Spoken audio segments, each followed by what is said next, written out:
A teenage girl named Rosemary attended a high school in a small city.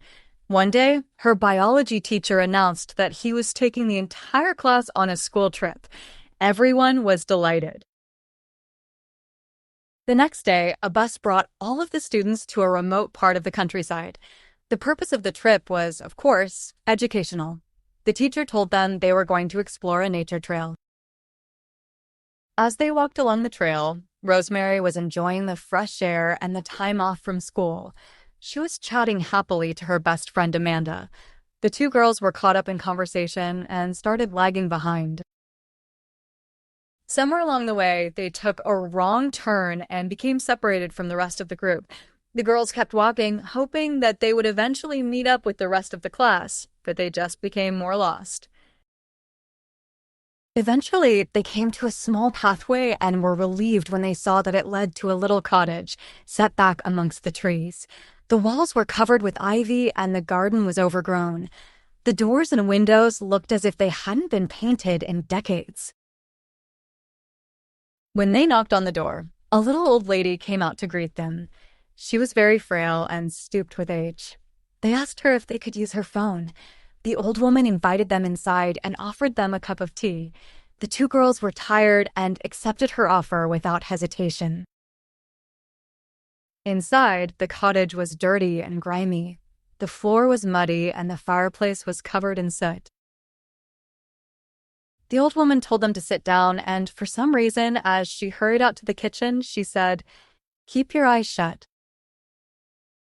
The girls wondered what she meant by that last comment. Curious, they looked around the room and their eyes settled on a large mirror that was standing in the corner. Somehow, they couldn't seem to take their eyes off the mirror and sat there, quietly staring at their own reflections. In the mirror, their faces appeared strange and distorted.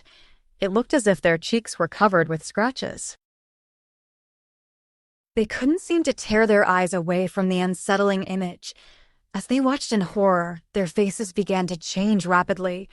More scratches appeared, followed by large bruises and bleeding wounds. The two girls had a very bad feeling about this. Just then, Amanda turned her head and Rosemary saw something that terrified her. In the reflection, she saw that Amanda had a sharp knife sticking out of her eye and her own face looked as if it had been crushed. They covered their eyes with their hands and started shaking and screaming. The old woman came hobbling back into the room, and when she looked at the two girls, she growled, "I told you to keep your eyes closed." Without another word, Rosemary and Amanda jumped to their feet and ran out of the house. They kept running, crashing through bushes and jumping over streams, not knowing where they were going. Eventually, they saw the school bus in the distance and breathed a sigh of relief.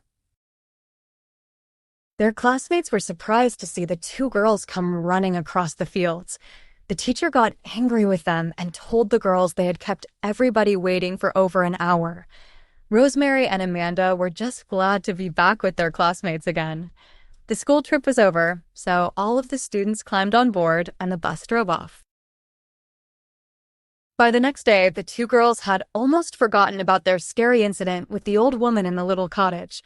However, exactly 1 week later, Rosemary and Amanda were found dead in their beds. Their sheets were stained with blood, and their bodies were covered in scratches, bruises, and deep wounds.